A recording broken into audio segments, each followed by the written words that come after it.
será que nós temos noção do real sofrimento de Jesus após ser condenado a morrer em uma cruz?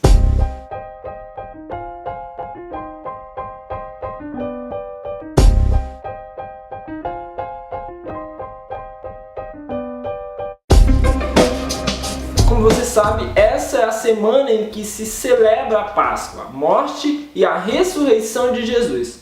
Porém, muitas vezes, nós mesmos acabamos não nos atentando completamente para tudo aquilo que o Filho de Deus passou em favor de cada um de nós. E para falar um pouco a respeito disso, eu vou ler com você um texto que está no Evangelho de Mateus, no capítulo 27, a partir do versículo 27. Então os soldados do governador levaram Jesus ao pretório e reuniram toda a tropa ao seu redor. Tiraram-lhe as vestes e puseram nele um manto vermelho. Fizeram uma coroa de espinhos e a colocaram em sua cabeça. Puseram uma vara em sua mão direita e, ajoelhando-se diante dele, zombavam: "Salve, Rei dos Judeus!" Cuspiram nele e, tirando-lhe a vara, batiam-lhe com ela na cabeça. Depois de terem zombado dele, tiraram-lhe o manto e vestiram-lhe suas próprias roupas. Então o levaram para crucificá-lo. Como todos sabem, houve uma escolha do povo em soltar Barrabás em lugar de Jesus. E a palavra nos diz que após essa decisão, Jesus foi levado então ao pretório, à casa do governador. E naquele lugar, todos os soldados romanos se reuniram então ao redor de Jesus. E a partir de então, cada um dos passos que vão se seguir, eles têm uma extrema simbologia, que vão nos mostrar o quanto Deus sempre esteve à frente de toda essa situação, o quanto era necessário o sacrifício de Jesus. Jesus foi constantemente chicoteado.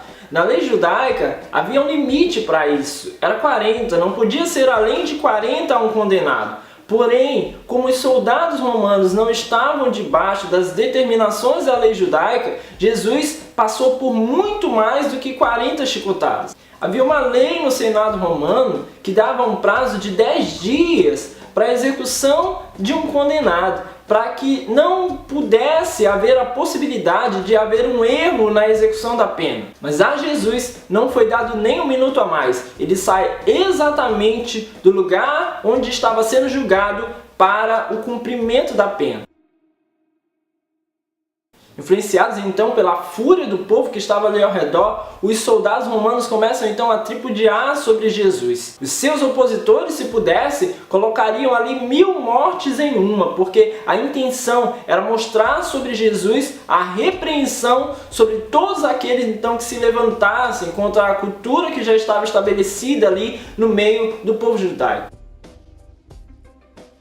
Os soldados o despiram. A percepção da nudez é uma das primeiras consequências que vem através do pecado lá no Jardim do Éden. Fizeram isso para que Jesus fosse envergonhado. Jesus carregou o preço das nossas vergonhas sobre si.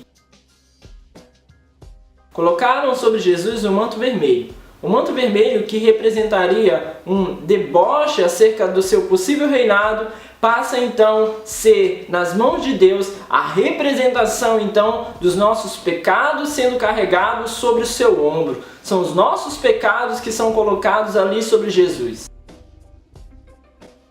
Além de carregar a nossa vergonha, além de carregar o nosso pecado, Jesus então recebe uma coroa de espinhos. Era mais uma vez uma intenção muito clara de fazer com que Jesus fosse humilhado ali diante das pessoas. Em Gênesis, no capítulo 3, no versículo 18, fala que também uma das consequências da entrada do pecado no mundo são os espinhos. Não existiam espinhos antes do pecado do homem, mas agora Jesus carrega em sua cabeça os espinhos do nosso pecado. Sobre si ele começa a carregar toda a maldade humana, sobre si ele começa a carregar tudo aquilo que há de corrompido em cada um de nós. Se um rei normalmente carregaria sobre a sua cabeça uma coroa de ouro, de pedras preciosas, Jesus carrega então uma coroa de espinhos, onde ele mostra a todos que o seu reino não é desse mundo, o seu reino não é desse lugar, o seu reino é eterno.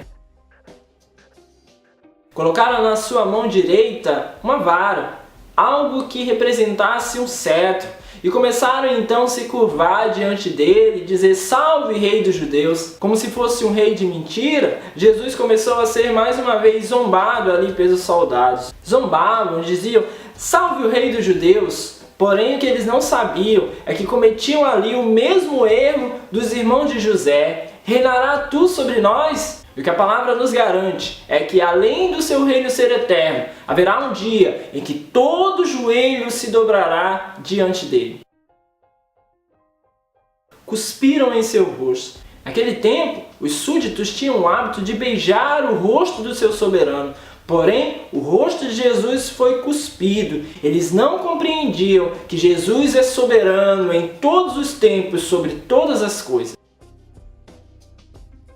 Com a vara, bateram em sua cabeça. Muito provavelmente bateram sobre a coroa de espinhos, para que ele carregasse então ainda mais dor, ainda mais sofrimento. Se acentuavam então ali as dores, mas Jesus suportou firmemente, porque eram as nossas dores, eram os nossos sofrimentos, eram os nossos pecados ali. Depois então tiraram a sua capa. Queriam representar a perda do seu reino, mas o reino de Cristo é eterno. O reino de Cristo é ontem, hoje e para sempre será. Do princípio ao fim, ele é.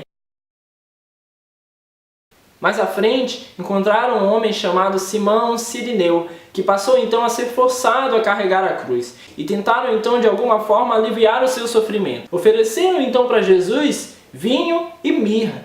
Vinho e mirra era uma composição que servia naquela época como anestésico. Ofereceram a Jesus para que ele pudesse então amenizar o seu sofrimento, amenizar as suas dores. E Mateus diz que Jesus, após provar então aquela composição e percebendo do que se tratava, se negou a beber, porque Jesus se negava naquele momento a recusar o preço pelos nossos pecados, pelos nossos erros, pelas nossas falhas. Foi por fim então crucificado.